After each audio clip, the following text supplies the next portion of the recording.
Hey guys, tonight we begin with something a little more toothy, and not in a good way. We're diving into the gruesome, nerve-rattling world of medieval dentistry, a time when teeth were pulled with iron pliers, everyone had halitosis, and anesthesia was just a strong prayer and a mug of ale. So before you get comfortable, take a moment to like the video and subscribe, but only if you genuinely enjoy what I do here. And let me know in the comments where you're tuning in from and what time it is for you. It's always fascinating to see who's joining us from around the world. Now, dim the lights, maybe turn on a fan for that soft background hum, and let's ease into tonight's journey together. If you've ever dreaded a trip to the dentist, count your blessings, because back in medieval Europe, your dentist was probably also your local blacksmith, and your checkup came with a side of screaming. Your story as a medieval dentist doesn't start with inspiration. It starts with stench. You're born in a one-room hovel with a dirt floor, a thatched roof, and a family who believes bad breath is simply part of being alive. No one brushes their teeth. No one has a toothbrush. And soap? That's for fancy nobles and monks with skin conditions. As a baby, you gnaw on hard bread crusts and dried roots because that's what's available. Teething isn't helped with chilled rings. It's soothed with beer-soaked rags and whispered prayers. Everyone assumes crying means you're growing stronger. In reality, your gums are inflamed, and your first baby tooth will likely rot before it gets the chance to fall out naturally. By age 5, you've already seen a grown man spit out a molar during dinner and keep chewing. Your grandmother stores her pulled teeth in a pouch, for luck, and your father's smile resembles a crumbling graveyard. No one's concerned. This is normal. And then there's the breath. Oh, the breath. Every adult smells like a cave full of old cheese and regrets. Your friends don't notice because they smell the same. You, however, have a sensitive nose, unlucky for you, but the first sign that you might be destined for dentistry. At age 7, you watch the local blacksmith pull a villager's tooth with tongs meant for horseshoes. The man screams, bleeds, and thanks him afterward. You ask questions. Too many. So they hand you the rag, tell you to mop the blood, and suddenly, you're the assistant. There's no ceremony, no oath, no official title. But that day, your path is sealed. You're the child who isn't afraid of mouths, the boy who doesn't faint at blood, the one who knows how to boil pliers and bite back nausea. Congratulations. You're now the unofficial apprentice to the village's least glamorous profession. Your toys are forceps, your lessons involve pain, and your playmates are molars dropped into bowls with a dull clink. You don't dream of being a knight or a bard or even a scribe. You dream of not flinching next time someone screams in your face. And so begins your journey. Not with a white coat, but with a blood-stained apron and a very unfortunate destiny. Let's get one thing straight. Dental hygiene in the Middle Ages was a myth, and if it ever existed, it died screaming sometime around the 6th century.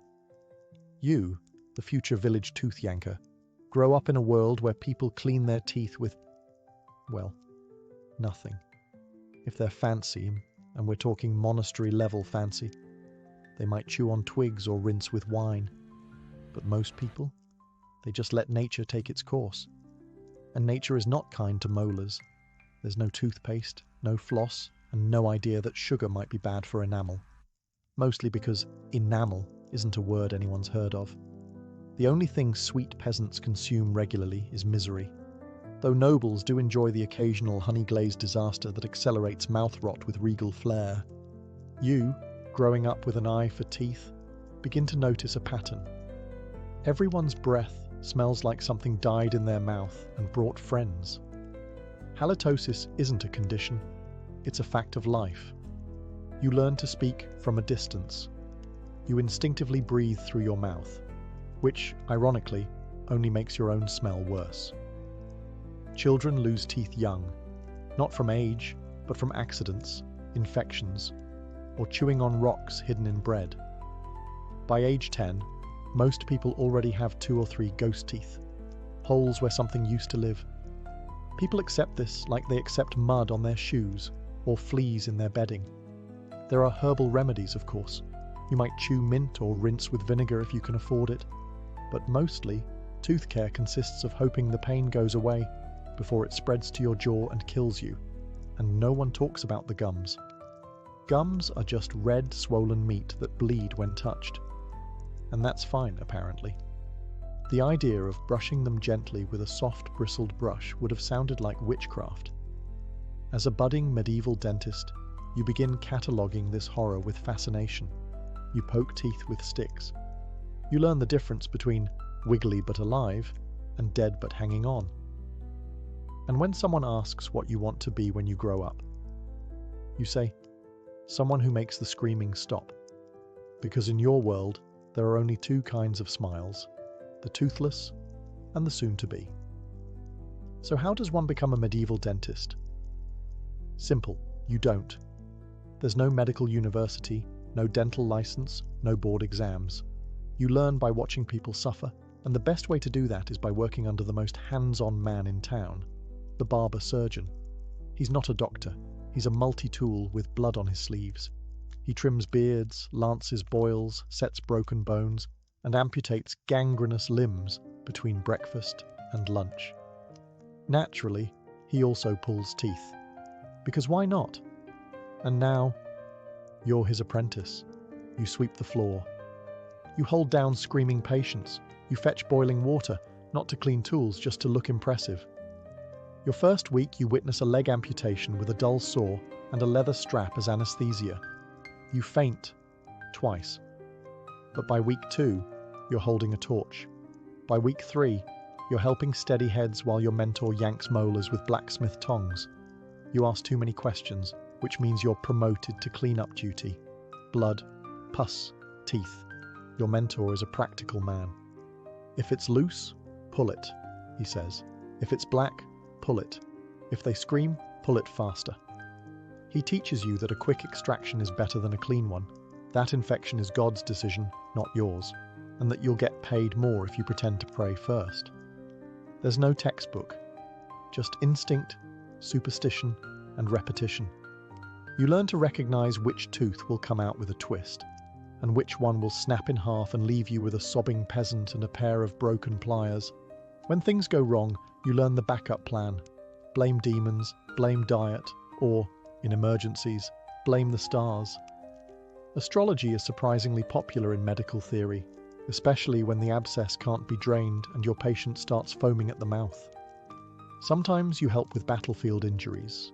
Sometimes you assist with leeches. But your mentor always makes sure you're there for tooth days. Because, as he puts it, nothing humbles a man like bleeding from the face. And slowly, you learn. Through blood, through screams, through trial and terror. You're not a healer, not yet. But you're becoming something far more essential in the medieval world. A man who can make the pain go away for a price. If you're expecting a tray of gleaming instruments, lined with surgical precision, you're thinking way too modern. A medieval dentist's toolkit looks like something confiscated from a dungeon. And you? You're learning to use every single piece. First, the pliers. Thick, rusted, heavy. Not made for dentistry, but for horseshoes, meat hooks, and stubborn nails. The handle smells of old sweat and iron. The grip. Questionable. But if it clamps down on something and pulls, it's considered effective. Then comes the tooth key, a twisted little crank designed to twist a tooth sideways until it pops loose. It rarely works the first time. Usually, it breaks the tooth in half, which is followed by you frantically digging out the root while your patient sobs into a burlap sleeve. You have hooks and scrapers too. One looks like a shepherd's crook, perfect for snagging stubborn fragments. Another resembles a sharpened spoon, used to scoop out abscesses and pack them with mouldy bread or ashes. Sterile? Absolutely not. There's also the mallet. Yes, a mallet. For when the pliers fail and you need a bit of persuasion, you hold the tool against the tooth and give it a good tap. If your aim is true, the tooth pops. If not, well, the jaw might shift a little. The instruments aren't labelled. Some were once used for animal care. Others might have been fishing tools in a past life. You inherit most of them from the barber surgeon's late mentor. Tools he inherited from his mentor, and so on. One has a notch carved into the handle. It's either a maker's mark or someone's tally of fatalities. Cleaning is optional.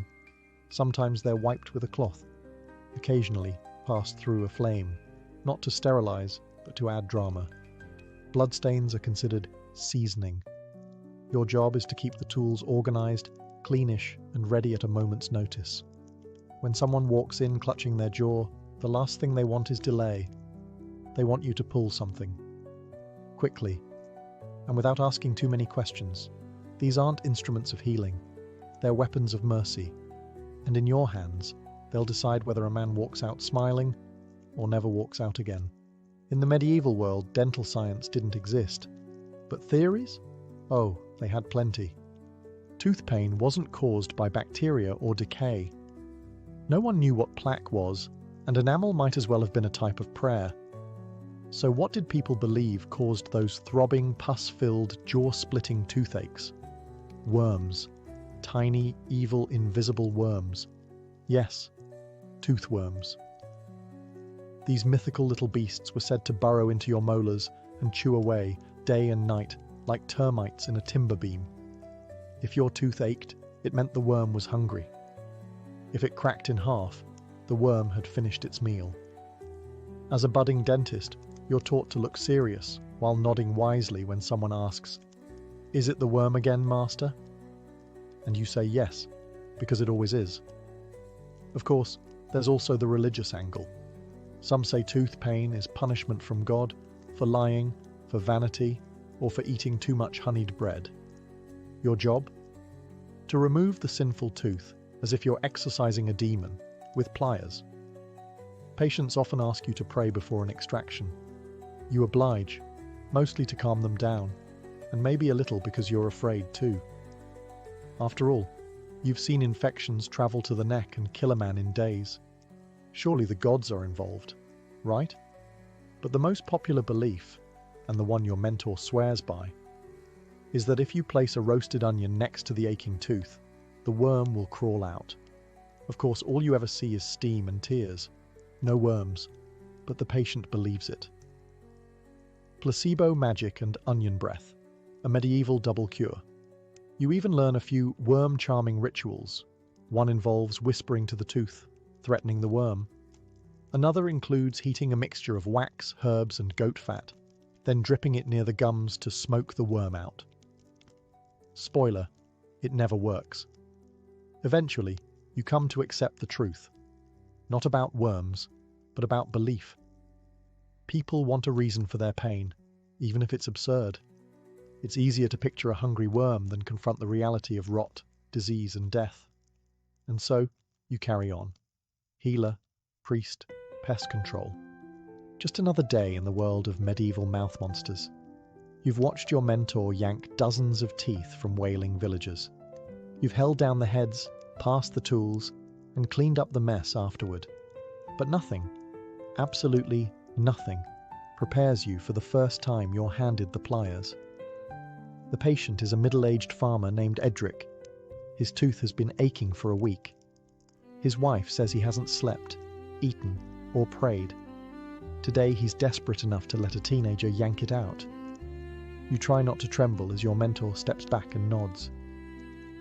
"Go on," he says, arms crossed, apron stained. "Time to earn your fingers." Edric sits on a stool, knuckles white, eyes wild. You mutter something that might be a prayer.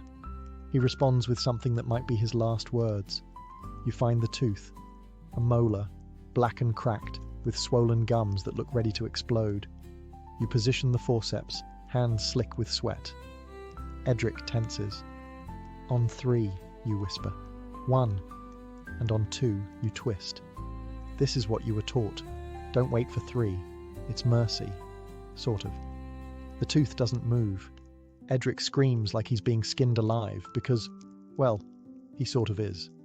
You adjust your grip, push down harder. You hear a sickening crack, and for a moment you think you've done it, until half the tooth comes out, and the rest stays buried like a jagged little dagger. Your mentor sighs. Keep going. The next few minutes are a blur of blood, curses, twisting metal, and panic. You finally wrench out the last fragment, nearly falling backward with the force. Edric slumps forward, face pale, mouth flooding with red. You've done it. Your hands are shaking. Your apron looks like you've murdered a pig. And yet, Edric is alive. Sobbing, sure, but grateful in that dazed, pain-shocked way that only a medieval peasant can be. You clean the wound with wine, pack it with herbs, and wrap his head. He thanks you with a bloody smile. You try not to cry or vomit. Maybe both. Later, your mentor slaps your back. "Not bad," he says. "You only cracked the jaw a little." You sleep that night with the tooth in your pocket. Your first trophy. Your first scar. Once you've pulled a few teeth, you start to notice something that never goes away. Not in the workroom, not on your clothes, not even when you dream. It's the smell. At first it creeps up on you, a faint sourness in the air. You assume it's the stew boiling next door, or maybe your mentor's feet. But then you realize it's coming from mouths. Rotting teeth have their own stench, a gag-inducing cocktail of pus, blood, fermented food, and the unmistakable tang of necrotic flesh. Every time a patient opens wide, it hits you like a wall, and it stays with you. It soaks into your apron, your hair, your fingernails. You start to notice other things too. The smell of fear. It's real, sharp and metallic, especially when your patient is sweating through their tunic, eyes darting, knuckles white on the arms of the chair. Fear makes people stink in a very particular way. It mixes with the tooth rot, the garlic breath, the damp wool, and the faint aroma of hopelessness. No candle or herb bundle can cut through it. You stop trying. You also start keeping track of how many people pass out before the pliers even touch their mouth. You learn to catch heads before they fall. You get good at predicting who will scream, who will faint, and who will try to run. You have a rope for that now. Standard practice.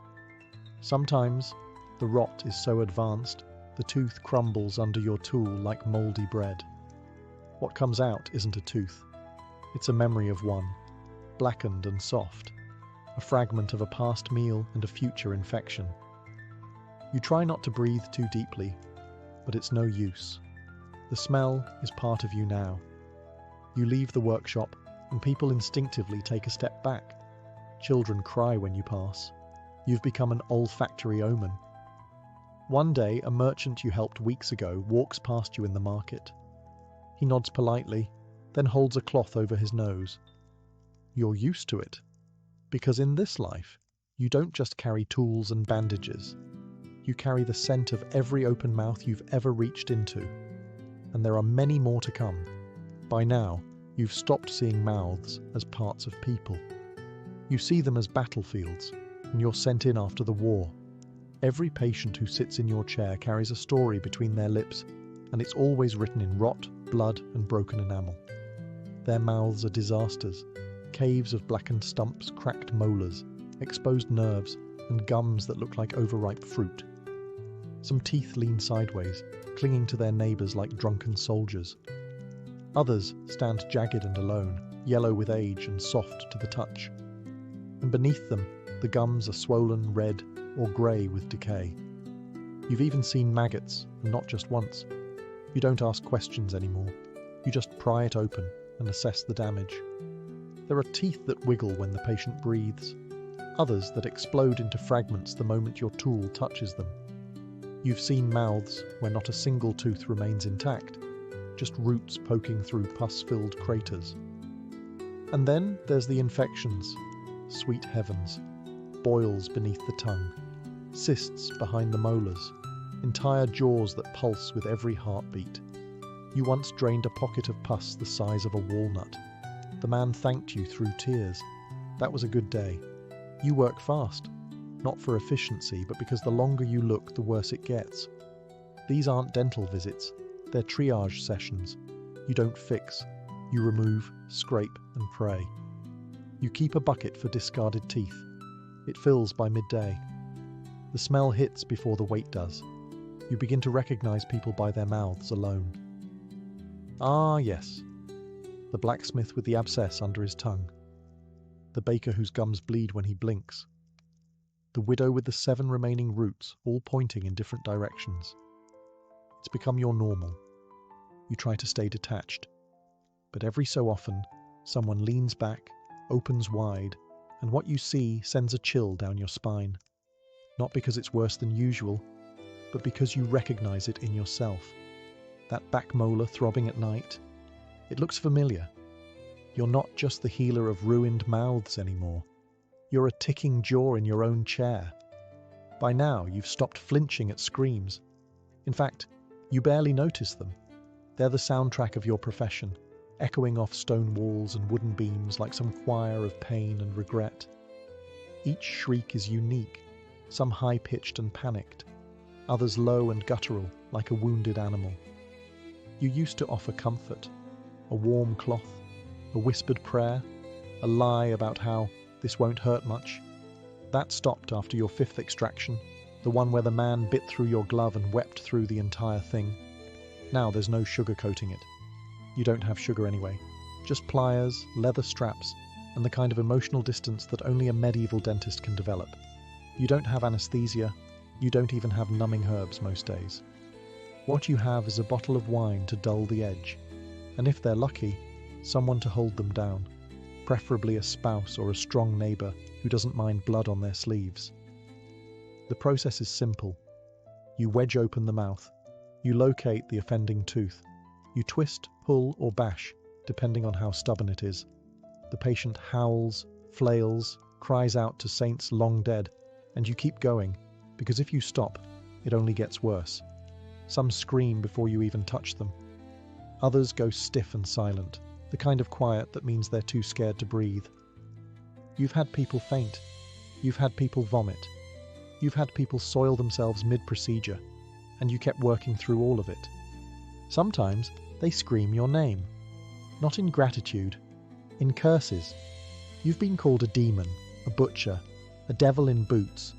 One man swore you were sent by hell to punish gluttons with iron pincers.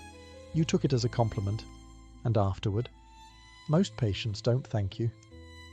They stumble away, clutching their face, dripping blood and muttering oaths. A few nod, fewer pay. The ones who survive with their jaw intact are the closest thing you'll get to a 5-star review. But no one forgets you. Because in a world without comfort, you're the one who trades pain. For slightly less pain. And people will always scream for that. It was bound to happen eventually. You've handled dozens, maybe hundreds, of screaming, flailing patients. You've dodged knees, elbows, and even one accidental headbutt from a panicked nun. But nothing prepares you for the bite. It starts like any other procedure. A local miller, sweating and snarling through a swollen cheek, comes in holding his jaw like it's going to fall off. "Just get it out," he growls. Classic tough guy. You position him, say your usual half prayer, and start inspecting the molar. A real mess. Black, cracked, barely holding on. You don't even need the pliers yet. You just poke around with your finger to check movement. That's when it happens. He clamps down, hard. Your finger is caught between 2 rotting teeth, and suddenly you understand what real pain feels like. You scream, he screams, someone else in the waiting room screams out of sympathy. You try to pull away, but it's too late. His jaw locks with desperation. He's not attacking you. He's panicking. But your skin doesn't care about intentions. It's breaking. Blood fills your glove. Your mentor rushes in, tries to pry his mouth open with the blunt end of the tooth key. It works, eventually. You stagger back, holding your hand like it's made of fire. One of your fingertips is torn, the nail half gone. Your hand swells immediately. There's no antiseptic, of course. Just wine, boiled water, and the hope that God's not in a vengeful mood today. You wrap it tight and keep going. There are still 5 more extractions on the schedule, and you need the coins. By nightfall, your hand is red and throbbing. Infection sets in fast, because, surprise, human mouths are full of horrors. You develop a fever. For 2 days, you hallucinate conversations with the Virgin Mary about molars. Eventually, you recover. Mostly. Your finger never bends quite right again, A reminder. The miller? He sends you bread once a year, guilt-ridden and toothless. From then on, you work differently, faster, more cautious, and you start using a metal probe instead of your finger to test a loose tooth. Because in your line of work, the most dangerous bite isn't the dog's. You'd think the nobles, with their silk robes and feathered hats, would have better teeth. They don't. In fact, the wealthier they are, the worse their mouths tend to be. Why? Because they can afford luxuries the poor never taste. Sugar, candied fruits, imported wines, and pastries so sweet they practically melt the enamel off your teeth on contact. You're summoned to manor houses and castles, where the floors are polished but the smiles are horrifying. Behind powdered faces and perfumed robes lurk mouths in full rebellion, abscesses the size of walnuts, gums like bruised fruit, and teeth so blackened you wonder if they've been cursed. And yet, the nobles expect grace, elegance, discretion. They sit on velvet cushions while you kneel beside them, peering into the jaws of what looks like a battlefield soaked in honey and rot. They want you to work quietly, quickly, and, if possible, without telling them exactly what you're removing. One noblewoman insists her tooth is only resting improperly. You remove it in 3 bleeding pieces. They don't scream like peasants. No, they groan theatrically. They faint with a flourish. They complain that the herbal rinse is too bitter or the linen too scratchy. One lord demanded you stop the extraction so he could compose himself with a poem. And then there's the cosmetic dentistry, because if a noble loses a front tooth, it must be covered or replaced. You've packed gaps with wax, painted teeth with white lead, which, yes, is toxic, and once carved a fake canine from ivory that promptly fell out during a banquet. They pay well, at least. Coins, chickens, rings, even a cloak once, though it smelled like wet dog. But they also expect favours, secrets kept, and egos stroked. You don't mind. Because every time a baron or duchess opens their mouth expecting perfection, and you peer inside to see the same festering trench as any beggar in the street, it reminds you of something important. Decay is democratic. It doesn't care how rich you are. And you? You're the great equalizer. Pliers in hand, ready to remind everyone that beneath the silk and titles, they all rot the same. By this point, your reputation precedes you, but not in the way you hoped. You walk into a tavern, and conversations die. Children duck behind their mothers. A man once spit at your feet and crossed himself, muttering something about plague demons. Another carved a charm to wear around his neck to ward off your curse. You're not a hero. You're not even a healer. You're the tooth man. And that means something dark. To the villagers, you're a necessary evil, like famine or taxes. They come to you only when the pain outweighs their terror. No one visits a medieval dentist casually. They wait until they're desperate, delirious, half hollowed out by infection. Then they appear at your door, trembling, hat in hand. You try to be gentle, at first, but gentleness doesn't matter. The moment they see the pliers, the fear takes over. Some flinch when you speak. Others don't meet your gaze. The bravest ones offer a nervous smile, with whatever teeth they still have. No one celebrates your work. When you do it well, they scream. When you do it poorly, they scream more. If you save a life, it's forgotten. If you botch a pull, it's legend. One woman claims you removed the wrong tooth. You didn't. But the story spreads anyway, until you're the man who steals molars for fun. A group of boys once followed you through town singing a little song. 1 for the farmer, 2 for the priest. Hide your teeth, or he'll make a feast. You laugh because you have to. But it stings. You never wanted to be feared. You wanted to help. Still, fear has its uses. People pay faster. They listen. No one questions your price when they think you might yank the wrong tooth just to prove a point.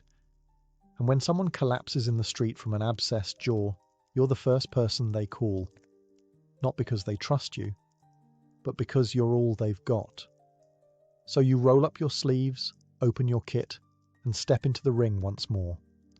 You're not loved, you're not liked, but you're remembered. When the plague comes, dentistry takes a back seat to pure survival. The Black Death doesn't care about cavities. It floods the streets with fevered bodies and leaves you wondering whether that abscessed jaw is just an abscess or the beginning of the end. Still, people come to you. They always do. Not because you're a miracle worker, but because you've handled pus before. You've seen swelling, drained rot, and packed wounds with herbs. You've watched people scream themselves hoarse from jaw infections. So what's one more plague boil between friends? Your work shifts from extractions to emergency lancing. Swollen necks, black gums, lymph nodes the size of chicken eggs. You heat your blade, grip the skin, and slice. Pus bursts like a blistered fruit. You don't gag anymore. You haven't in years. Sometimes they live, sometimes they don't. You start keeping track in chalk marks on your door, not out of vanity, but to keep your mind from unraveling. Payment is odd now. No one has coins, so they pay in bread, dried meat, or promises they won't live long enough to fulfill. A dying merchant gives you a ring. A widow gives you her late husband's boots. You sell what you can, bury what you must. The smells worsen. Your workshop becomes a hybrid clinic and crypt. You stack firewood for warmth, but it doesn't help. The chill is deeper now, in the bones, in the silence that comes when 3 patients in a row never sit up again. Still, you're busy. The plague is bad for the body, but good for business. And people whisper about you. The one who drained the poison from my neighbor's neck. The one who pulled 3 infected teeth and the man survived. The one who might know something the priests don't. You don't correct them. Because in a time when everyone is dying, being slightly less deadly makes you powerful. So you keep cutting, draining, packing wounds with mold and prayer. You don't sleep much. You don't speak unless needed. But you're alive and working. In the age of plague, you're no longer just the man with pliers. You're the one they call when it's almost too late. It begins with a dull ache, nothing serious. A throb in your back molar after a long day, easily ignored. But you know better. You've seen this story 100 times in 100 mouths. It always starts as nothing. Then it becomes everything. At first, you pretend it's fatigue. You gargle wine. You chew on cloves. You rub your jaw when no one's looking. But inside you know, the rot has come for you. You try to work through it. After all, there are mouths worse than yours. Peasants with no teeth at all. Nobles whose breath wilts flowers. You've survived the screams of others. Surely you can survive your own. But the pain grows. It crawls up your jaw, into your ear, behind your eye. You stop eating. You stop speaking.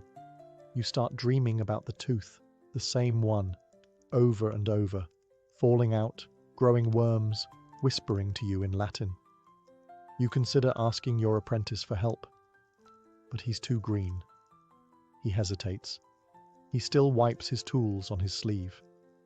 So one night, in the dim light of your own workshop, you do what you've done for years. You pull your own tooth. You wedge a wooden block between your molars, steady your hands, and reach in with the pliers. You've done this hundreds of times. You know exactly how to grip, twist, and remove. But you've never done it to yourself. The pain is indescribable, not because it's worse, but because it's yours. You groan, half in rage, half in agony. You sweat through your tunic. You taste blood, then more blood, and then finally, relief. Sort of. You drop the tooth into your tin bowl. It rattles next to the others. For a moment, you stare at it. It's just another ruined thing in a room full of them. You clean the wound. You don't pack it, not out of oversight but pride. You'll heal, or you won't. It's always been that way. The pain lessens, but something lingers, because for the first time, you understand what every scream really meant. And now, you carry it not just in your hands, but in your empty jaw. There's no grand ending for a medieval dentist, no cathedral burial, no gilded plaque, no choir singing praises of molars yanked and abscesses drained. Just an old man in a blood-stained apron, stooped over his bench, tools worn down to crooked metal nubs. Your hands ache now. Your knees grind like worn teeth. Your vision blurs in the evenings, and your ears ring with echoes of 1,000 past screams. The patients still come, but you move slower. You speak less. You grip the pliers with fingers that no longer close without pain. One day, you reach for bread and feel it. A crack. A soft crumble in your mouth. Another tooth gone. Your own. Again. You don't bother saving it. You've lost count. You no longer eat apples. You drink your meals now. Chew only when necessary. Your tongue searches the gaps in your mouth like a soldier walking a ruined battlefield. There are fewer survivors each year. You wonder sometimes if the villagers will remember you when you're gone. The man who wore death on his breath and mercy in his hands.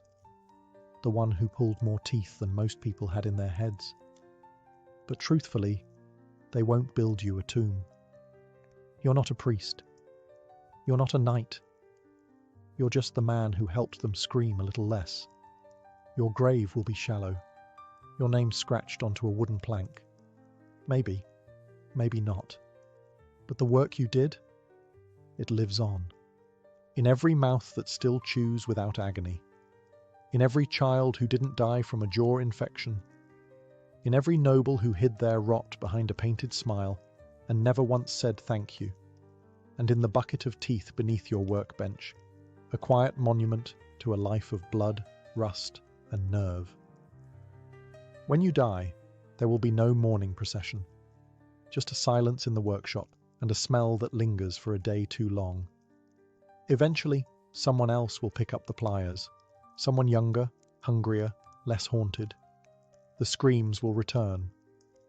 But for now, your hands go still. Your breath fades. And somewhere in the village, a child will feel a sharp pain in their tooth. They'll ask, "Where's the man who makes it stop?" But you'll be gone. No tombstone, just gums.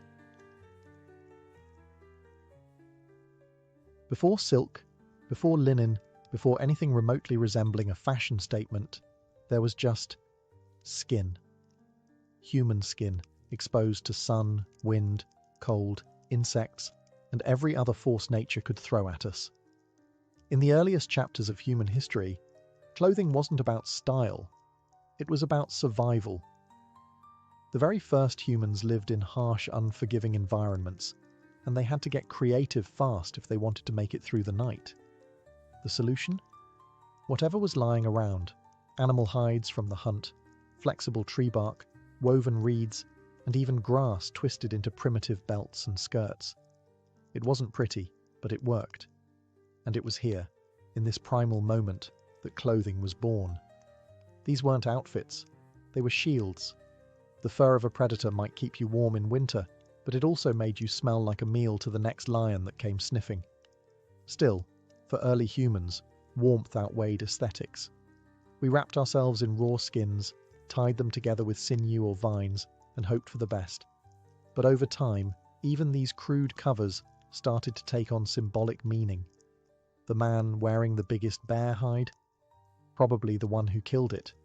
The woman with the intricately woven grass skirt. Maybe she was the elder, the storyteller, the healer. Clothing began to signal more than just protection. It whispered status. The earliest archaeological evidence of clothing tools, bone needles, dates back nearly 40,000 years, suggesting we were already tailoring animal hides into more fitted garments. That's not just functional. That's thoughtful. That's human. And once we started migrating to different climates, icy tundras, sweltering deserts, humid jungles, our clothing evolved accordingly. In cold regions, layered furs and tight wrappings insulated our bodies. In hot climates, we shifted toward breathable, loosely draped fabrics. This wasn't just invention, it was adaptation. So, while it's tempting to imagine early humans running wild and free, the reality is far more practical. From the moment we began covering ourselves, clothing became our first form of technology, a quiet revolution in fiber and fur, sewn together with necessity and just a hint of early pride. And this was only the beginning. When we think of ancient Egypt, We picture pyramids, golden masks, and jackal-headed gods. But look closer, and you'll notice something else. Everyone's dressed impeccably in linen. Not silk, not wool. Linen. And not just any linen. Smooth, bleached, and immaculately pleated. Egypt's hot, dry climate made linen the ideal fabric. It was light, breathable, and could be worn in layers without trapping too much heat. Made from the flax plant, linen took serious effort to produce. First, the flax was harvested, soaked, and beaten into submission, then spun into fine threads, and finally woven into fabric. This wasn't casual wear. Linen was labor-intensive and therefore valuable. Pharaohs wore it, priests wore it, and even the dead wore it, mummified in layer after layer of carefully prepared linen wrappings. Egyptians believed clothing mattered not just in life, but in death. Your outfit helped secure your identity in the afterlife. A well-wrapped mummy wasn't just fashionable, it was spiritually fortified. Social status was literally woven into what you wore. The elite flaunted semi-transparent linen tunics, often pleated or dyed white, a colour associated with purity and divine power. Ordinary workers wore simpler kilts, sometimes little more than a wrapped cloth tied with a belt, but they too appreciated linen's cool elegance. Children often wore nothing until puberty, but even their first cloth marked a rite of passage. Jewellery, of course, completed the ensemble. Wide collars of faience and gold, lapis lazuli amulets, beaded sandals. A nobleman's wardrobe might include wigs, kohl-lined eyes, and perfumed cones melting over the head at fancy banquets. Fashion in Egypt wasn't frivolous, it was ritual, identity, and rank. Priests, who had to remain ritually clean, only wore the finest white linen, and nothing of animal origin. No wool, no leather. Clothing was not just fabric, it was spiritual armor, separating sacred from profane. Even slaves and servants had clothing suited to their tasks, though rarely with adornment. Yet whether they worked the fields or tended the palace, linen defined Egyptian fashion for thousands of years. So while other civilizations were still bundling up in skins and wool, Egypt was pioneering one of humanity's first fabric revolutions. Smooth, sunlit, and stitched into eternity. If Egypt spun gold from flax, Mesopotamia wove its civilization in wool. In the fertile lands between the Tigris and Euphrates, the earliest city-states were also among the earliest trendsetters.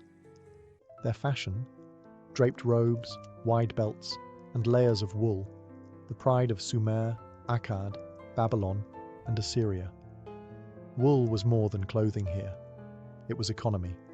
Sheep were everywhere, and their fleece was essential to Mesopotamian trade, temple offerings, and taxation. In fact, temple complexes managed flocks and textile production like miniature empires. Clothing was centralized, sacred and bureaucratic, all at once. The typical outfit for men was the kaunakes, a wraparound skirt or tunic often made from tufted wool, giving it a shaggy, pelt-like appearance. At first glance, it looked like someone skinned a sheep and wore it untrimmed. That's not far from the truth. But over time, it became a stylized, ceremonial garment, even a royal one. Kings, priests, and deities were often depicted in kaunakes robes, indicating its prestige. Women's garments were similarly draped but sometimes extended to the ankles with one shoulder exposed, practical yet refined. These outfits weren't sewn or tailored like Egyptian linen. Instead, they were wrapped and pinned, shaped more by artistry than stitchwork. Social class dictated the details. Elites wore fine dyed wool, rich indigos, deep reds, sometimes decorated with fringe or embroidery. Servants and labourers wore coarser versions. And like in Egypt, children often went nude until a certain age. Modesty, after all, was a fluid concept in early civilizations. Mesopotamians also wore wide belts or girdles, often made of leather or wool cords, to hold their garments in place. These belts were status items, sometimes decorated with bronze studs or inscribed with names, prayers, or symbols of divine protection. Headwear was common, especially among men. Conical hats, headbands, and turbans marked identity and status. Soldiers and messengers might wear simple leather caps, while priests and royalty had more elaborate coverings. Jewelry completed the look: earrings, bracelets, and necklaces made of gold, silver, lapis, and carnelian. Even the poorest often wore at least a simple bead or amulet for protection. So while Egypt flowed with linen, Mesopotamia strutted in wool, raw, warm, and weighty with meaning. Their draped style wasn't just about fabric. It was about power, piety, and the world's first wardrobes. While Egypt mastered linen and Mesopotamia flaunted wool, the people of the Indus Valley quietly revolutionized clothing with something soft, breathable, and shockingly ahead of its time: cotton. Yes, actual spun and woven cotton. And they did it over 5,000 years ago. Centered around cities like Mohenjo-Daro and Harappa, the Indus Valley civilization left behind no grand temples or royal tombs. But it did leave hints of a highly organized, hygienic, and fashion-conscious society. Their clothing was clean, minimal, and functional, perfectly suited to the hot, humid climate of what is now modern-day Pakistan and northwest India. The evidence we have comes from terracotta figurines, seal impressions, and some impressively detailed sculptures. Men typically wore a short kilt or wrapped cloth tied at the waist, while women draped longer garments, sometimes over one shoulder. Think of it like an early ancestor of the sari. Both sexes wore minimal but elegant clothing, always suited for movement and the heat. And yes, they were the first civilization known to cultivate cotton. This wasn't just resourceful, it was revolutionary. Cotton's breathability and softness made it ideal for daily life, especially in contrast to the heavier animal-based fibers of other regions. The Indus people spun it, wove it, and likely dyed it using natural pigments, perhaps indigo or turmeric, both of which were available in the region. Simplicity didn't mean dullness. Many figurines show women adorned with elaborate jewelry, bangles up the arms, earrings, and beaded necklaces. Hair was often styled or braided, and decorative combs and cosmetic containers have been found in excavations, hinting at daily grooming rituals. There's even a famous bronze sculpture known as the Dancing Girl, dating back to around 2500 BCE. She wears nothing but a handful of bangles, yet her pose, confidence, and adornment say everything about the cultural comfort with both grace and minimalism. What's striking is how little waste and excess seem to have defined Indus fashion. There was no obsession with grandiosity, just well-made, locally sourced, climate-appropriate clothing that fits seamlessly into daily life. No gold-studded robes or thick layers, just the elegance of clean lines and clever fabric. In the quiet streets of Harappa, fashion wasn't loud, but it was years ahead of its time. By the time the Minoans rose to prominence around 2000 BCE on the island of Crete, fashion had taken a dramatic leap from modest functionality to something far more expressive, and frankly, fabulous. The Minoans didn't just wear clothes to survive the Mediterranean climate, they used clothing to dazzle, to move, to seduce, and perhaps most importantly, to dance. Minoan clothing was light and colourful, tailored not just for heat but for visual drama. Men typically wore loincloths or kilts, sometimes elaborate with patterned sashes, other times bare-chested with tight belts to emphasize the waist. But it was the women's fashion that truly stole the show. Depictions from Minoan frescoes, such as those at Knossos, show women wearing garments unlike anything seen in other ancient cultures. Fitted bodices with flounced, layered skirts, sometimes bell-shaped, often tiered, and remarkably, open fronts that left the breasts exposed. No, not by accident. This was fashion, possibly ritual, possibly status, and certainly intentional. These corset-like tops gave women an hourglass silhouette, cinching the waist while allowing freedom of movement. The skirts swung dramatically with every step, especially during the athletic dances and religious ceremonies Minoans were famous for. Clothing here wasn't static, it was kinetic. Every layer, fold, and colour played with motion. The fabrics were likely linen or wool, dyed in bright blues, reds, yellows, and purples using plant-based pigments. Decorative borders, embroidery, and perhaps even imported threads added visual interest. Minoan tailors clearly understood flair. They weren't just cutting cloth, they were sculpting identity. Both men and women wore jewellery, necklaces, bracelets, and elaborate earrings, often made of gold, silver, and semi-precious stones like carnelian and turquoise. Hair was long and styled, sometimes curled or braided, with elaborate headdresses or hats for ceremonial occasions. Even children were dressed with care, indicating that clothing played a role not just in function, but in the performance of status, age, and role in society. And given the prominence of women in Minoan art, their elaborate clothing may have symbolized more than beauty. It may have conveyed authority. The Minoans brought fashion off the loom and onto the stage, making every hem a piece of theatre and every outfit a living sculpture in motion. In ancient China, clothing was never just fabric. It was philosophy, hierarchy, and an instrument of imperial control. And at the heart of it all, silk. Glorious, shimmering silk, so prized that people once believed it was spun from the gods. In truth, it came from the humble silkworm, but the impact of its discovery would ripple across continents and centuries. The origins of silk date back to the Neolithic period, with the earliest confirmed evidence from around 2700 BCE. According to legend, Empress Lezu was the first to unravel a cocoon that had fallen into her tea, discovering the delicate filament within.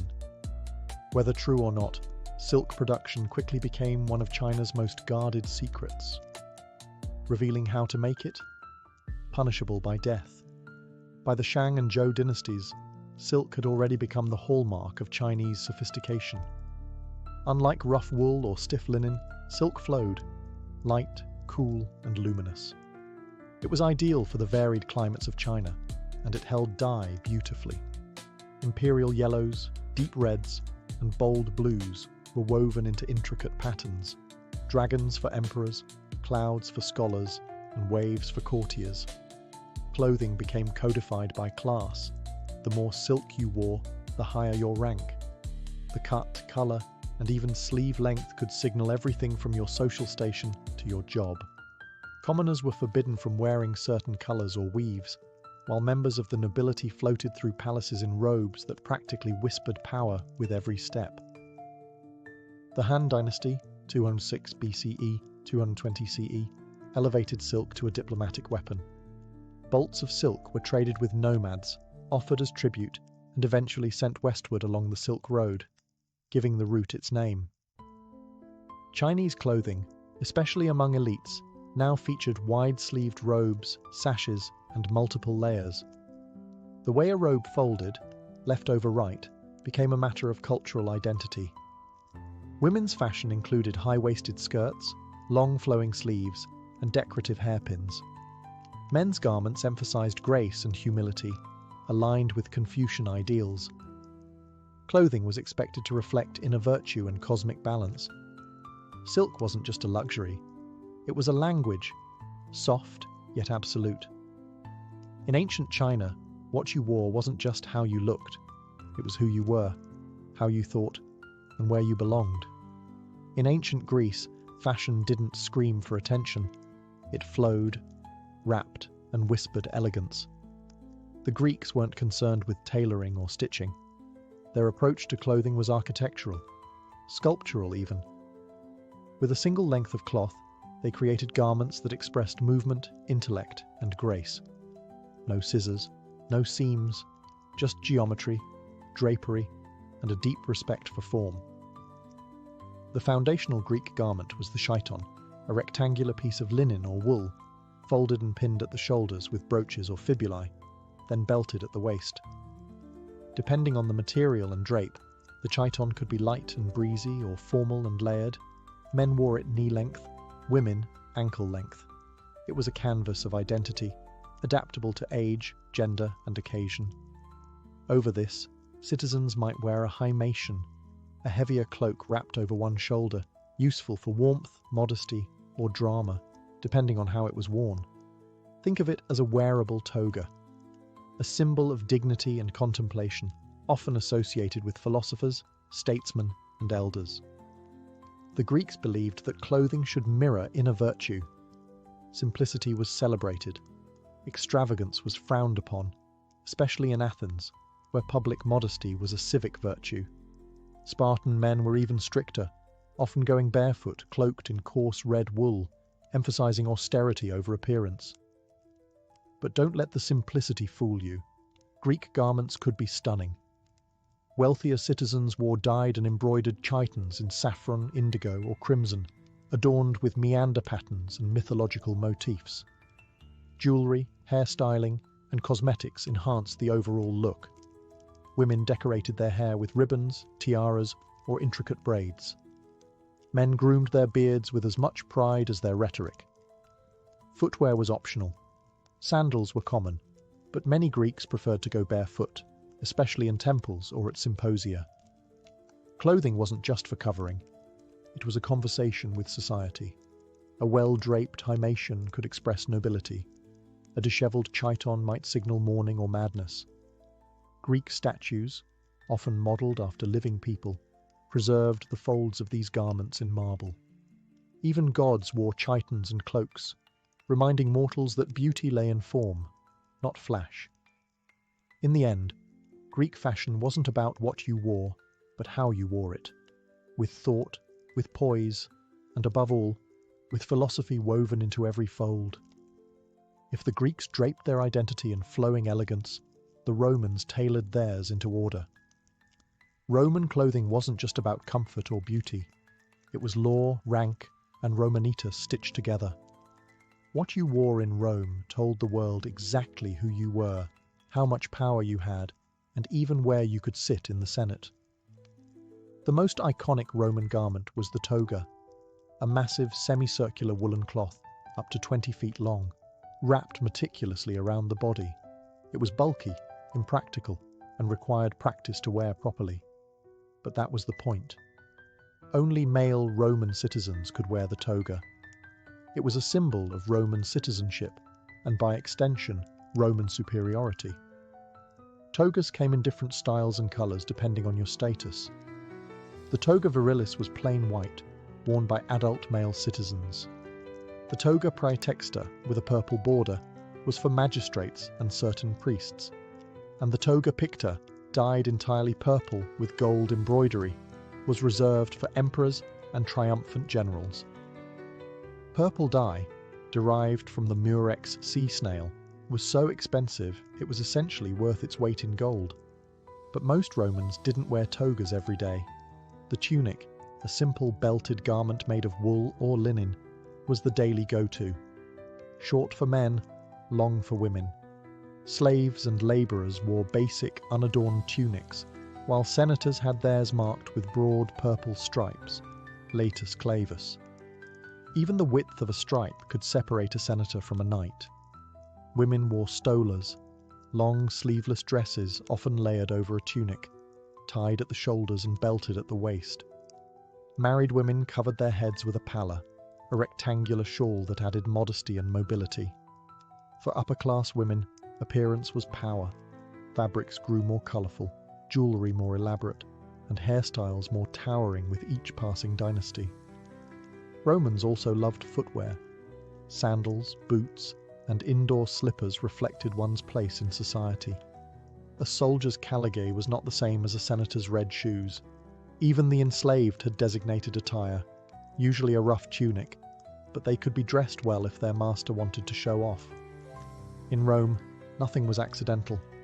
Even your clothing was a proclamation of citizenship, class, gender, morality, and ambition, all wrapped into wool, fastened with a brooch, and displayed to the world like a walking scroll of status.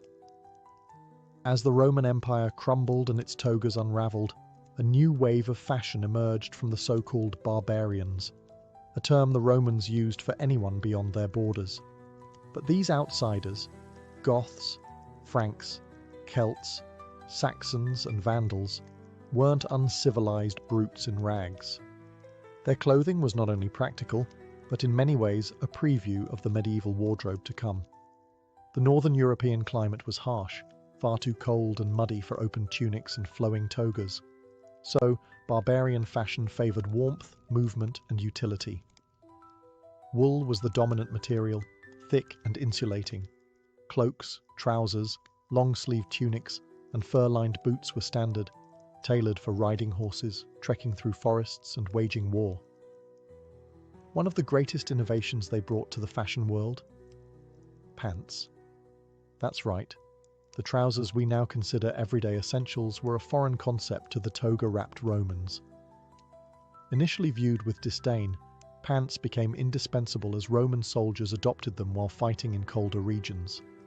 Eventually, they spread into common use throughout Europe.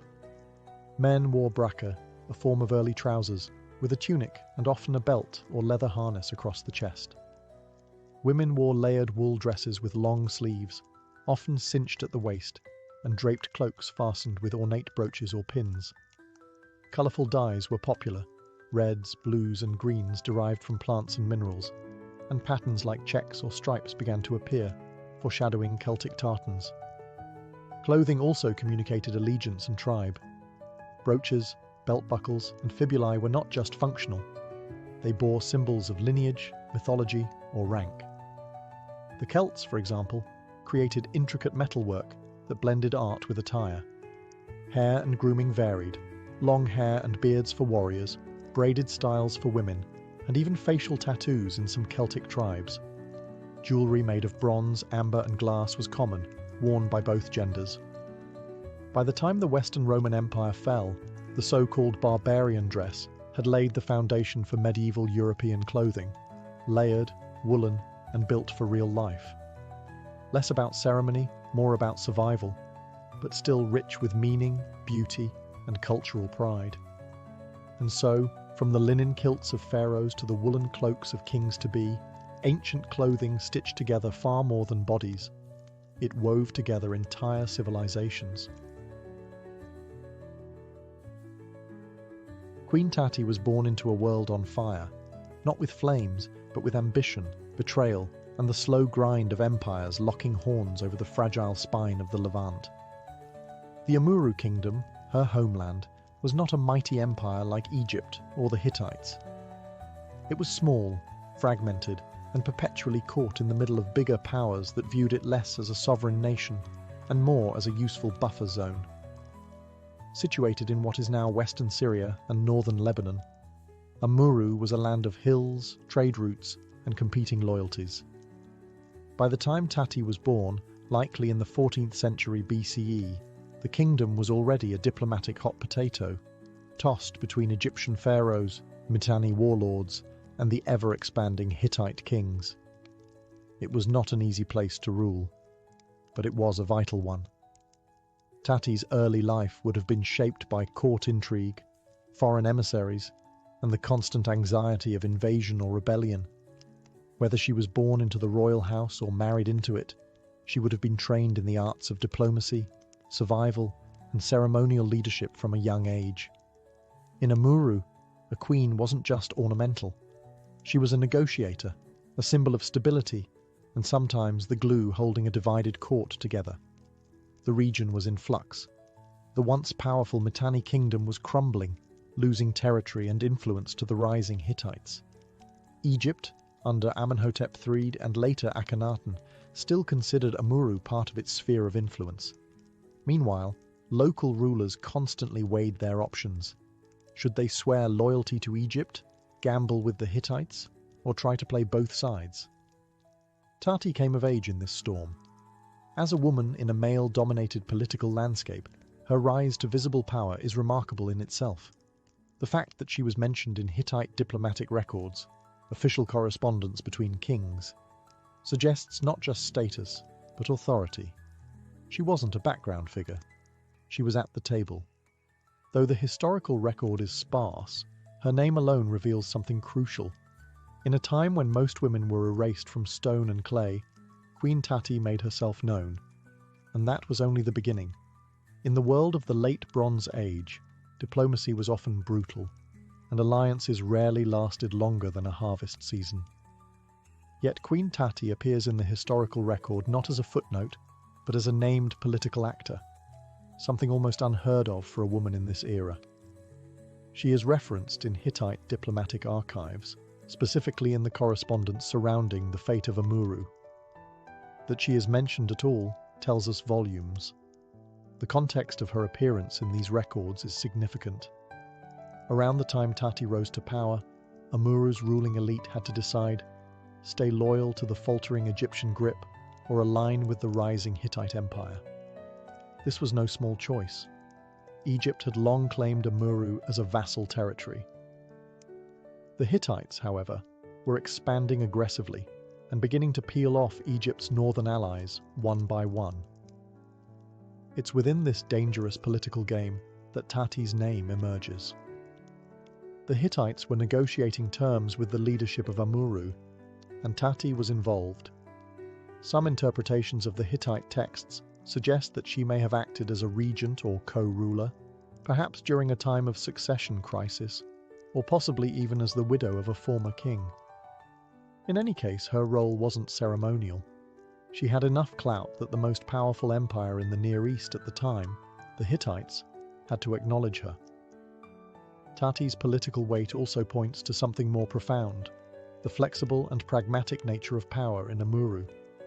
Unlike Egypt or Assyria, where royal women were largely excluded from governance, smaller kingdoms sometimes allowed, or required, queens to step in when dynastic lines faltered or political survival demanded broader alliances. We don't know what Tati looked like. We don't have statues, busts, or paintings. But in the dusty lines of clay cuneiform, we find something better: evidence of her influence. She stood in an arena of kings, ambassadors, generals, and warlords, and held her own. In an age when marriages brokered treaties and betrayal was always one banquet away, Tati's presence in diplomatic documents shows she wasn't a pawn. She was a player. To understand Queen Tati's world is to enter a whirlwind of power politics. Her kingdom, Amuru, sat like a fragile stone between three grinding tectonic plates: the Hittite Empire rising from Anatolia, Egypt reigning from the south, and the crumbling Mitanni kingdom to the east. Tati's rule unfolded in the shadow of their rivalries, each one casting a different kind of threat or opportunity. Egypt, under the late 18th dynasty, had long considered Amuru part of its imperial network. Pharaohs like Thutmose III and Amenhotep III had installed local vassals, demanded tribute, and expected obedience. Yet the Egyptian grip on the northern Levant had begun to loosen, especially during the religious turmoil of Akhenaten's reign. Egypt was distracted, vulnerable, and preoccupied with gods instead of generals. Meanwhile, the Mitanni, once a major power in the region, were rapidly deteriorating. Internal strife and military defeats had opened them to invasion from the east and north. Their former allies were watching closely. Amuru, a former Mitanni vassal, found itself increasingly isolated. Then came the Hittites, under the brilliant and ruthless leadership of Suppiluliuma I.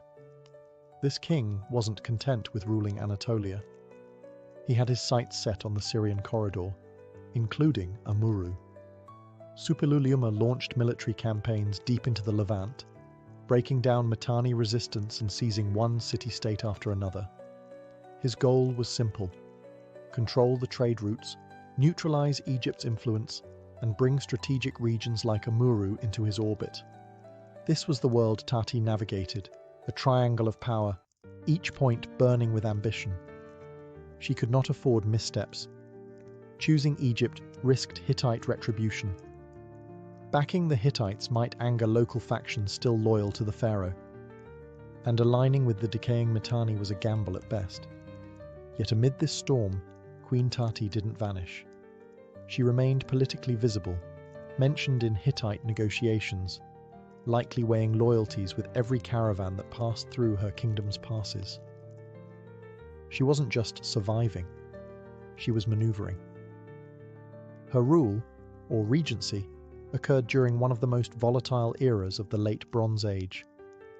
And instead of being crushed by the chaos, Tati seems to have used it, not to dominate, but to endure.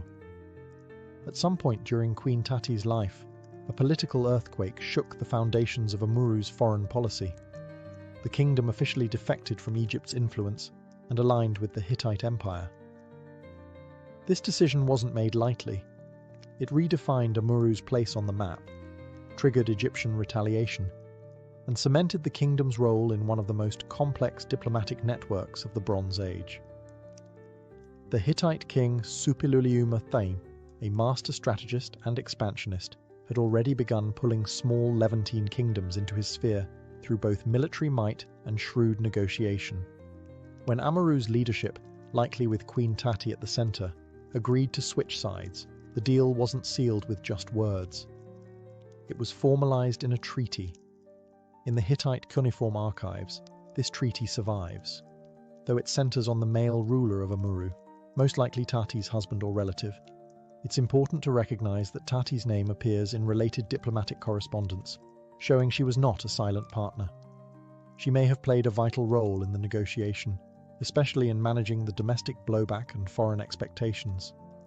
The treaty spelled out key obligations. Amuru would now be a vassal of the Hittite king. In return, the Hittites promised protection, not just from Egypt, but from rival tribes and internal dissent. This was more than a handshake. It was a survival pact. Egypt did not take this betrayal lightly. Pharaoh Akhenaten viewed the shift as treason. The Amarna letters, a collection of clay tablet correspondence between Egyptian officials and their vassals, hint at diplomatic outrage and urgent demands. Tati's court must have braced for retaliation. But aligning with the Hittites was, strategically, the smarter bet. Suppiluliuma's military campaigns had shattered Mitanni power, and Egypt was slipping into religious and political instability. Tati's decision, and yes, we must call it hers too, was one of calculated realism. The treaty with the Hittites was a turning point. It gave Amuru security, but at a cost. The kingdom was no longer a neutral buffer. It had picked a side in a war of empires, and once you chose a side, there was no going back. Queen Tati didn't just witness this shift, she helped steer it. The moment Amuru allied with the Hittites, Queen Tati and her court became the eye of a geopolitical storm. Egypt was furious. Once considered a loyal vassal state, Amuru had now, in Egyptian eyes, committed outright betrayal. And betrayal in the Bronze Age didn't just provoke letters, it provoked retaliation. The Amarna letters, the cache of diplomatic correspondence between Egyptian pharaohs and their vassals, reflect this tension. Egypt accused Amuru's leadership of treachery, questioned their honor, and demanded obedience. While Tati's name isn't front and center in these texts, the fact that she appears in Hittite records during the same period suggests she was deeply involved in the storm behind the scenes. What followed was not just a clash of armies, but a battle of loyalties. Egypt began pressing neighboring rulers to isolate Amuru. Border skirmishes likely increased. Tati would have been faced with managing not just external threats, but internal dissent. Not everyone in Amuru agreed with the pivot to the Hittites, especially those who had benefited from years of Egyptian patronage. Merchants, military leaders, and even members of the royal household may have questioned the wisdom of this alliance. Tati had to tread carefully. Her position was likely strengthened by her proximity to the throne, possibly as Queen Mother, Regent, or senior consort. Her experience and diplomatic skill would have been critical in holding the kingdom together. She wasn't just navigating battlefield strategy, she was managing the emotional landscape of betrayal, the breakdown of generations-old alliances, and the psychological toll of war. But betrayal can also be a path to reinvention. By siding with the Hittites, Amuru gained a new identity, not as a minor client of Egypt, but as a key Hittite ally in the Levant. This repositioning came with economic benefits too. Trade routes shifted, Hittite merchants and envoys arrived. Roads were secured under new terms. For Queen Tati, the aftermath of betrayal was survival under pressure. Her legacy, preserved only in fragments, is one of tightrope diplomacy. She didn't have the luxury of certainty. Every decision could spark invasion or civil unrest. Yet, amid the chaos, she endured, and in the Bronze Age, enduring was often the greatest form of victory. In an age where most queens were unnamed, unseen, and largely forgotten by official records, Queen Tati of Amurru left behind something extraordinary, a name carved into clay. Her appearance in Hittite diplomatic archives is more than just a footnote. It's a rare glimpse into the agency and influence of a Bronze Age woman on the world stage. Tati is mentioned in the context of treaties and letters between Amurru and the Hittite Empire, particularly under the reign of Suppiluliuma I, the master tactician of Anatolia. These records, preserved on cuneiform tablets found in the Royal Archive of Hattusa, show that Tati was more than a ceremonial figure. She was either directly involved in diplomatic dealings or wielded enough power that her presence had to be acknowledged. One specific letter describes the political situation in Amurru following its defection from Egypt. In it, Tati is named alongside other political actors, suggesting she had a voice in how the kingdom positioned itself, responded to crises, and managed its alliances. Was she a queen regent during a king's minority, a widow defending her late husband's legacy, or perhaps even the sole authority in a time of male absence? We can't be certain. But what's clear is that her name wasn't ornamental. It was operational. For the Hittites to mention a queen by name in their diplomatic language was not routine. It signals her recognized influence, perhaps even respect. Hittite diplomacy was cold and pragmatic. Titles weren't handed out for flattery. If Tati was mentioned, it was because she was part of the machinery of power. This is especially significant considering that most Bronze Age international correspondence was between kings. Queens were usually silent allies, referenced indirectly if at all. But Tati's presence is carved into the same documents that tracked alliances, warfare, tribute, and betrayal. Through these clay tablets, she speaks, not in her own words, but through the acknowledgement of others. That alone marks her as exceptional.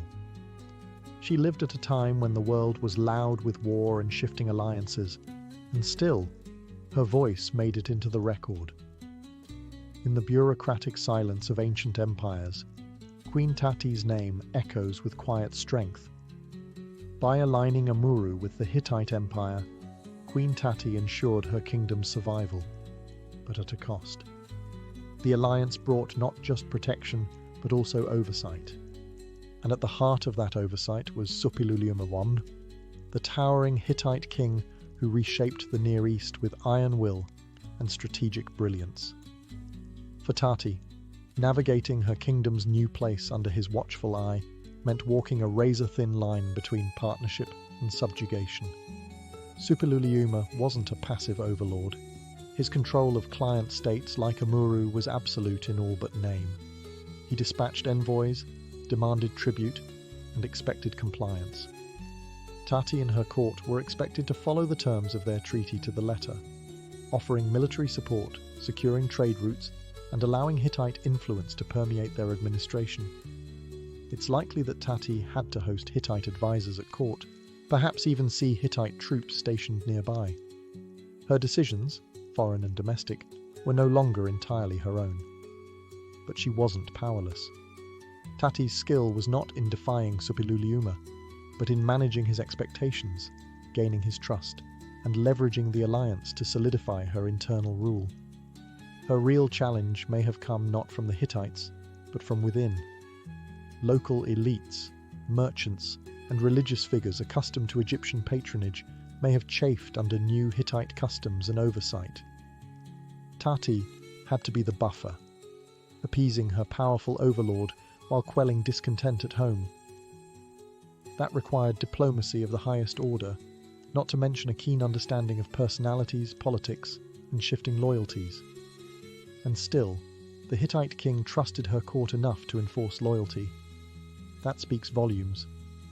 In an era where failed vassals were swiftly replaced or destroyed, Tati's Amurru remained intact. Her leadership was steady. Her presence in the diplomatic record continued. This wasn't the freedom of a sovereign queen.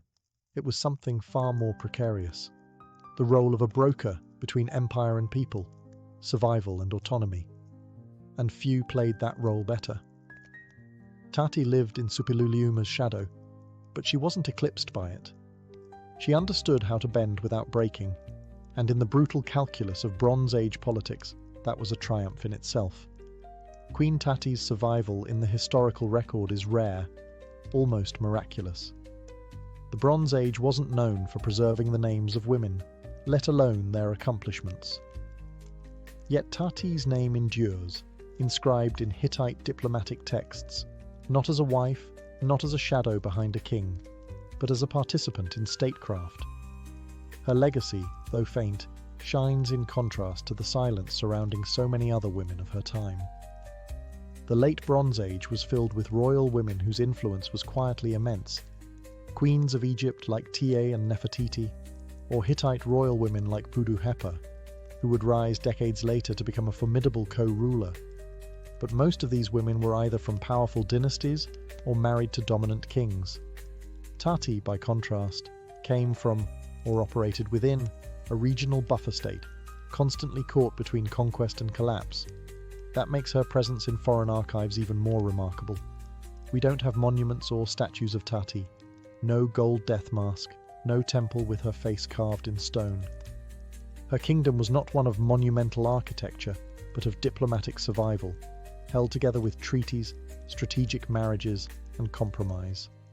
Her legacy is written not in marble, but in baked clay tablets, fragile, easily lost, yet somehow still whispering her name through time. She stands as a rare example of a Bronze Age woman who held power during a time of immense geopolitical change. Tati may have been a queen regent, a ruling consort, or the widow of a king, but whatever her title, she wielded actual influence. She navigated wars between superpowers, betrayal from former allies, and the shifting sands of Near Eastern politics without losing her grip on power. And even more importantly, her story challenges the notion that ancient women were always passive figures behind male rulers. Tati was neither passive nor forgotten. She was named, recorded, and remembered, however briefly, by scribes who usually wrote only of kings. Her story reminds us that history is often unfair in its memory, but not always blind. Some voices, even faint ones written in clay, can still echo through the ages. Queen Tati's final years are cloaked in silence. The records that mention her fall away, and the clay tablets that once preserved her name give way to more ominous signs. The signs of a world beginning to unravel. The late Bronze Age was drawing to a close, and with it, the intricate network of diplomacy, trade, and royal alliances that had held the region together for centuries. We do not know how or when Tati died. There is no mention of her burial, no inscription boasting of her accomplishments. But we know that Amuru, like many other city-states and kingdoms of the time, was about to be swept into the chaos of what modern historians call the Bronze Age collapse, a mysterious, decades-long period of destruction, depopulation, and cultural fragmentation. Between 1200 and 1150 BCE, the great powers of the ancient world fell like dominoes. The Hittite Empire crumbled, the Mycenaean palaces in Greece were abandoned, cities burned from Anatolia to Canaan. The cause? Scholars still debate it. War, famine, drought, earthquakes, internal revolt, or the sudden appearance of the mysterious sea peoples. Most likely, it was all of them at once, a perfect storm of disaster. Amuru, caught between the dying Hittites and a resurgent Egypt under Ramses III, would not escape unscathed. Its strategic location, once a blessing, now became a curse. Armies passed through. Supply lines dried up. Alliances disintegrated. The political chessboard where Tati had once moved carefully was upended. The board flipped, the pieces scattered. And yet, the fact that we know her name at all is extraordinary. Tati may have vanished from history's center stage, but she lived, and likely ruled, through one of the most dangerous and pivotal periods in ancient history. Her decisions, her alliances, and her survival strategy left ripples that were felt long after she disappeared from the record. In the end, Queen Tati was not part of a glorious conquest or a sweeping dynasty. She was something rarer, a political survivor in a collapsing world. And though her legacy lies buried beneath ruins and faded into crumbling clay, her name remains, defiant, dignified, and unforgettable. A queen without a tombstone, but not without memory. Long before the drills and dynamite arrived, the mountain now known as Mount Rushmore stood in quiet majesty, untouched by chisels or presidents. To most Americans in the early 20th century, it was just another granite peak in the rugged Black Hills of South Dakota. But to the Lakota Sioux, it was sacred. They called it Paha Sapa, the heart of everything that is, a spiritual center, not a stage. The Black Hills had been granted to the Lakota in the Treaty of Fort Laramie in 1868, a legal promise that the land would remain theirs forever. But forever proved brief. After gold was discovered in the region just years later, prospectors flooded in, and the US government reneged on the treaty. The hills were seized, and the Lakota were pushed aside. Their sacred spaces sold, mined, and eventually dynamited. By the 1920s, the United States was craving myth. The trauma of World War I had passed, but a new kind of identity crisis had emerged, one defined by modernity, rapid industrial change, and the search for a unifying national story. Against that backdrop, a South Dakota historian named Doane Robinson came up with a bold idea: carve giant figures of American heroes into a mountainside to attract tourism and celebrate the country's greatness.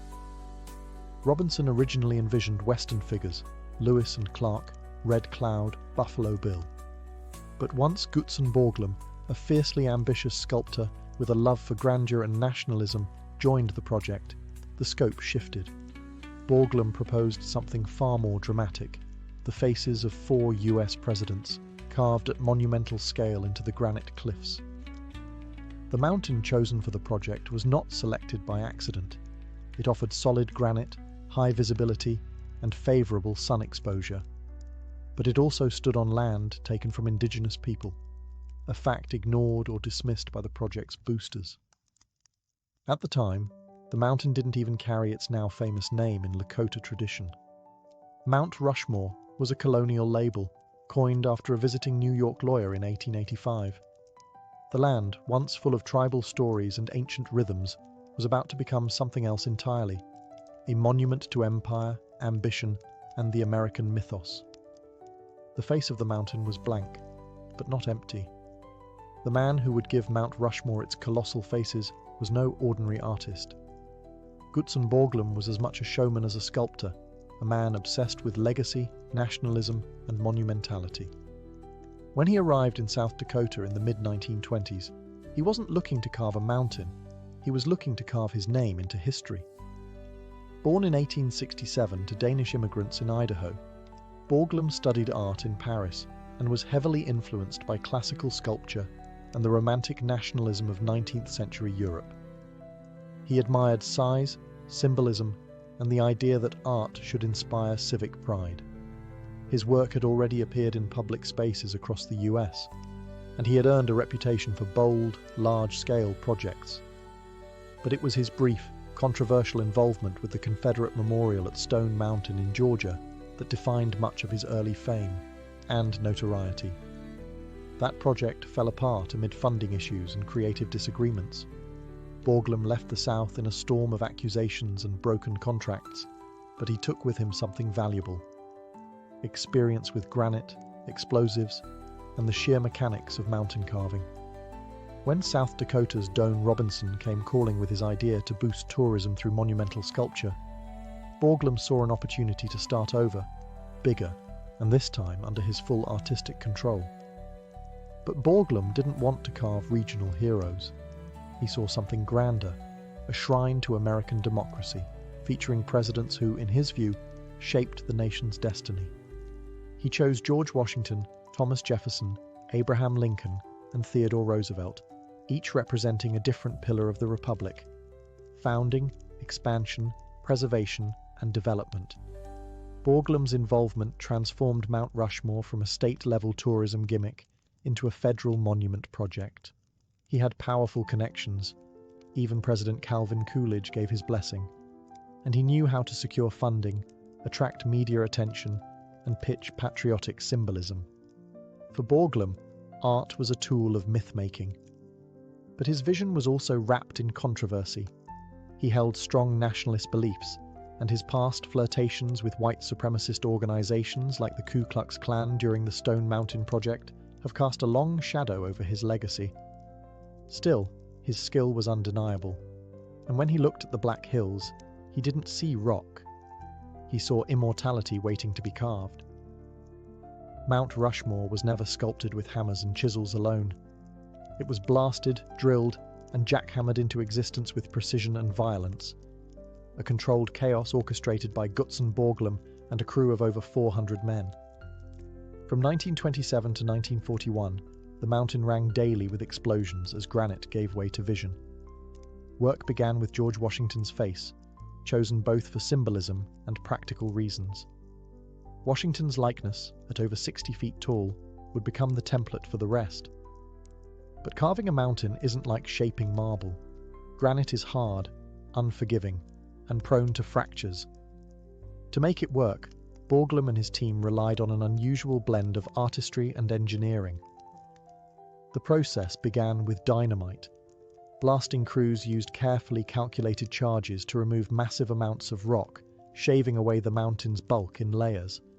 After the blasts, drillers and point men would climb scaffolding hundreds of feet above the ground to refine the shapes with jackhammers and hand tools. Men dangled from ropes, carving eyebrows and noses from sheer cliffs. It was skilled labor, dangerous and often deafening, but also oddly intimate.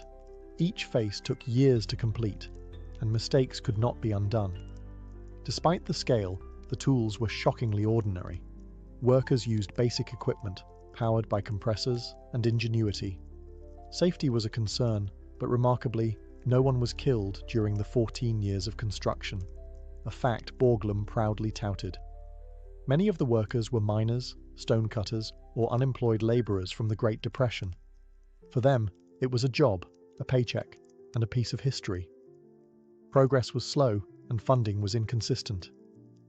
The Great Depression hit just as the project got underway, leading to delays and the constant need for federal support. Borglum, ever the political operator, secured New Deal funding and used patriotic rhetoric to keep momentum alive. As each president's face emerged, first Washington, then Jefferson, Lincoln, and finally Roosevelt, the mountain transformed into a national myth. It wasn't just about likeness, it was about idealism. These were not men, they were symbols, carved from the same rock as the country's founding myths. But behind every blast and chisel stroke was a contradiction, a monument to freedom, carved into stolen land by men working through economic despair. To millions of visitors, Mount Rushmore is a patriotic symbol, a shrine to democracy carved in stone. But to the Lakota Sioux, it is a wound. The monument was carved into the Black Hills, or Pahasapa, a place held sacred by the Lakota long before the first dynamite charge ever echoed through the cliffs. For them, this wasn't just granite. It was holy. The 1868 Treaty of Fort Laramie had guaranteed the Black Hills to the Lakota people in perpetuity. But when gold was discovered in the region just a few years later, the US government tore up that agreement. Soldiers came, settlers followed. The land was seized, and with it, the heart of Lakota cultural and spiritual life. By the time Gutzon Borglum arrived with blueprints and scaffolding, the Lakota had already lost more than territory. They had lost trust in every treaty ever signed. And then, as if to twist the knife, the faces of 4 American presidents were chosen to be carved into the hills, including George Washington and Thomas Jefferson, 2 men associated with indigenous displacement and the expansion of settler colonialism. From the Lakota perspective, Mount Rushmore isn't a tribute, it's a desecration. It represents broken promises, land theft, and the ongoing erasure of native sovereignty. and it stands in contrast to the nearby peak of Thunderhead Mountain, where another colossal carving, the Crazy Horse Memorial, was later commissioned by Lakota leaders as a counter-monument, still unfinished but growing year by year. The Lakota weren't consulted when Mount Rushmore was proposed. Their protests were ignored. Their cultural claims to the land were overridden by federal courts and public opinion. Even today, they continue to assert their rights through activism, legal challenges, and symbolic acts, like the 1980 Supreme Court ruling in United States v. Sioux Nation, which acknowledged that the Black Hills were taken illegally. The Lakota were awarded compensation, but they've refused the money. They want the land back. So, while Mount Rushmore may seem silent and immovable, it is layered with unresolved conflict. It is not just a monument, it is a mirror. And depending on where you stand, what you see reflected can look like pride or pain. The face of George Washington was the first to emerge from the granite, a 60-foot portrait of the man often called the father of the nation. Gutzon Borglum chose Washington to symbolize the birth of the United States, its revolution, its ideals, and its earliest identity as a new republic. But as the granite was blasted away, the face that appeared was more than a likeness. It was mythology-made stone. Washington's carving began in 1930 and set the tone for the rest of the monument. His face required years of work, from explosives to fine chiseling, and was unveiled in stages. Borglum insisted that the facial expression project calm authority, a vision of timeless leadership. The symmetry had to be flawless. The nose alone was over 20 feet long. Next came Thomas Jefferson, originally intended to be carved to Washington's right. But the granite proved too unstable, and the partially carved face had to be blasted away. Jefferson was relocated to Washington's left, and construction restarted from scratch. It was a setback that cost time, money, and morale. But eventually, Jefferson's visage appeared, staring with distant determination over the Black Hills. Jefferson was chosen to represent the expansion of the United States, particularly through the Louisiana Purchase. But his inclusion carries weight beyond politics.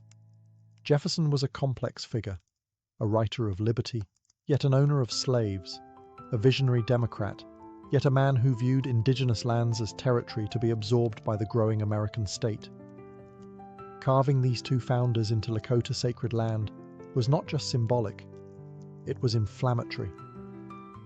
Washington had overseen military campaigns against native tribes. Jefferson had authored policies that encouraged westward settlement, laying the groundwork for decades of displacement. Yet to many Americans, these men stood for reason, freedom, and the Enlightenment values that shaped the Republic. Borglum saw in them a pantheon of American gods. He wanted their faces to outlast centuries, to gaze upon the nation's future with ageless authority. And with Washington and Jefferson complete, Mount Rushmore had begun to take its shape, a sculpture not only of four men, but of the story America tells about itself. Whether you see founders or conquerors depends on which side of history you're standing. With Washington and Jefferson complete, Mount Rushmore was already becoming a national icon. But Gutzon Borglum wasn't finished. To complete his vision of America's evolution, he turned next to Abraham Lincoln and Theodore Roosevelt, two presidents chosen not for their proximity to the founding, but for how they steered the country through crisis and transformation. Abraham Lincoln, the third face carved, was Borglum's personal favorite.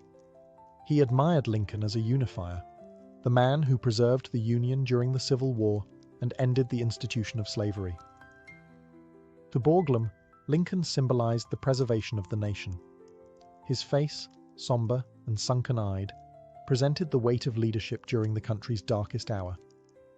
Carving Lincoln's face into the granite took years, from 1937 to 1939, and required immense attention to detail. His deeply set eyes, high cheekbones, and signature beard were etched slowly, often by hand with pneumatic hammers. Then came Theodore Roosevelt, a more unconventional choice at the time. Borglum selected him to represent the development of modern America, its industrial might, economic ambition, and growing global presence. Roosevelt had been a personal friend of Borglum's, and his progressive reforms, trust-busting campaigns, and environmental conservation efforts made him, in Borglum's eyes, the ideal figure of dynamic leadership. Roosevelt's face, carved snugly between Lincoln and Jefferson, was a technical challenge due to its recessed position and thick-rimmed spectacles, a detail carefully shaped into the stone using metal rods to suggest the lenses. His inclusion was controversial. Critics argued that Roosevelt hadn't yet earned a place alongside the other giants of American history, but Borglum insisted and prevailed. Together, Lincoln and Roosevelt completed the four-part narrative: birth, expansion, preservation, development. It was a chronological march through American ambition, as seen through the eyes of its most powerful leaders. But each of these men, particularly Lincoln and Roosevelt, had complicated legacies involving indigenous policy, imperialism, and internal strife. Still, their faces, now larger than life, were intended to be permanent. They were carved to endure thousands of years. And as their stone expressions took shape, Mount Rushmore stopped being just a work of art. It became a symbol, not of who these men were, but of what the country wanted them to be. Building Mount Rushmore wasn't just an artistic feat, it was a political hustle. From its inception, the project was entangled in the currents of American nationalism, economic desperation, and bureaucratic red tape. Carving four colossal faces into a mountain required more than vision. It required money, a lot of it, and Gutzon Borglum was relentless in chasing every dollar. When work began in 1927, the economy was still booming, but just 2 years later, the Great Depression hit and funding dried up across the country. Infrastructure projects collapsed, banks failed, and bread lines formed, yet Mount Rushmore kept going. Why? Because Borglum understood the power of spectacle and the politics of pride. He pitched the monument as more than a tribute to presidents. He sold it as a shrine to democracy, a symbol of hope in a time of despair. He lobbied Congress, courted presidents, and spoke to anyone who would listen. Borglum wasn't just an artist, he was a propagandist, and Mount Rushmore was his stage.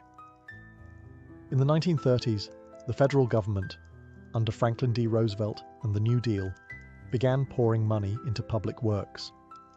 Borglum secured federal funds through the National Park Service, which transformed the monument from a regional curiosity into a national project.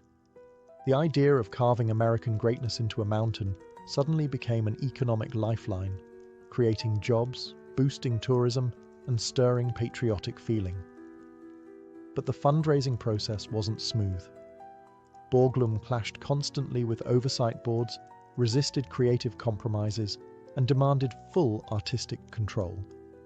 He often exaggerated progress to secure more money and even tried to expand the project beyond the four faces, proposing full torsos, an entablature, and a grand hall of records behind the heads. These were never completed. Public support was mixed. Many were proud, seeing the project as proof that America could endure and build even in hard times. But critics saw it as wasteful, especially when people were starving. Others questioned the political motives behind choosing these particular presidents, all white, all male, all emblematic of expansionist policies. Still, the money kept coming. The dream, though expensive and flawed, marched on. For Borglum, every dollar raised was a vote of faith, not just in his monument, but in the American myth it was meant to immortalize.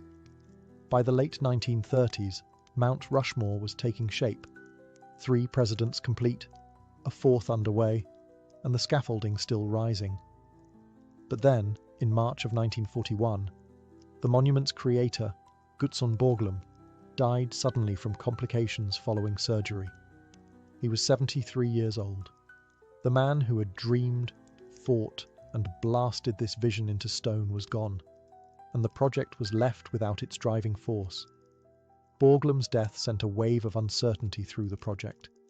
He hadn't just been the sculptor, he had been the architect, the fundraiser, the public face, and the visionary who tied it all together. Without him, there was no one who held the same combination of artistic clarity and political savvy. There were blueprints, yes. There were plaster models. But the energy was gone. His son, Lincoln Borglum, took over the project, a quiet, dedicated man who had worked under his father's supervision for years. He was capable and committed, but far less grandiose. While Gutson dreamed of full torsos, inscriptions, and elaborate finishing details, Lincoln took a more practical approach. With time running out and funding tight, he focused on completing Roosevelt's face and securing the site. Then came another blow: World War II. As America turned its attention overseas, priorities shifted. Federal funding was reallocated to the war effort. National sentiment moved from monuments to mobilization. Suddenly, there were more urgent things to build than statues. By October 31st, 1941, the work officially stopped. The carvings were left as they were, incomplete by Borglum's original design, but still monumental. The planned Hall of Records, meant to house American documents and ideals, remained a hidden chamber behind Lincoln's head, unfinished and unused. Only decades later would a sealed repository of historical documents be placed there. And yet, even in its incomplete state, Mount Rushmore stood as a finished idea. 4 presidential faces gazed out over the Black Hills, not quite what Borglum had envisioned, but powerful enough to become an icon. Borglum's death changed the mountain. It froze the dream in place. The monument, once alive with ambition, became solid, static, and silent, much like the stone it was carved from. Today, Mount Rushmore looms as one of the most recognizable landmarks in the United States, a towering symbol of national pride, tourist fascination, and political complexity. To some, it is a breathtaking celebration of American ideals. To others, it is a painful reminder of the cost of empire. Its meaning shifts depending on who you ask. More than 2 million people visit the site each year, gazing up at the 60-foot faces of Washington, Jefferson, Lincoln, and Roosevelt. They come for photographs, for patriotism, and for the sheer awe of the engineering. But beneath the surface, the legacy of Mount Rushmore is far from simple.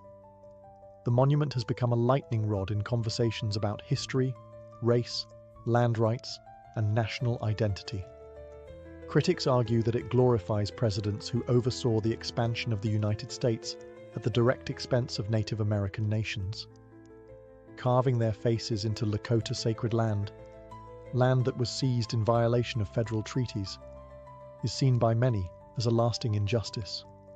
For the Lakota, Mount Rushmore is not a monument to liberty. It's a scar.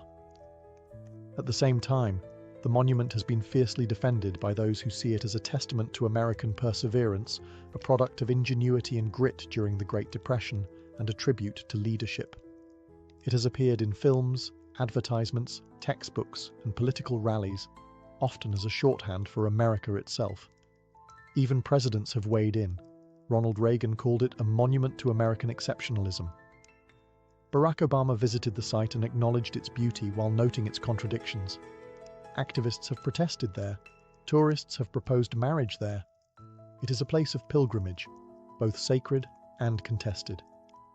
Meanwhile, the unfinished Hall of Records, tucked behind Lincoln's head, now holds copies of the Declaration of Independence, the Constitution, and a short biography of Borglum.